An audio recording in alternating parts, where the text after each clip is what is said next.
Здравейте, търся си плочки за кухнята, нещо да изглежда като мрамор. Тези как ви се струват? Еха, ама това истински плочки ли са?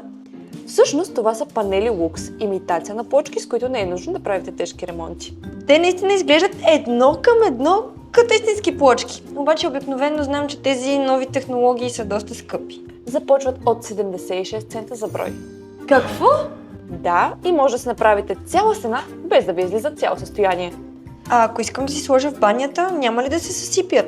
Абсолютно не, водоустойчиви са и издържат на влага. Добре, но след време няма ли да изглеждат зле? Не изблигняват и не се деформират. А как се чистят? С едно забърсване и сте готова. Добре, реално изглеждат супер скъпо. А всъщност са едно от най-достъпните решения.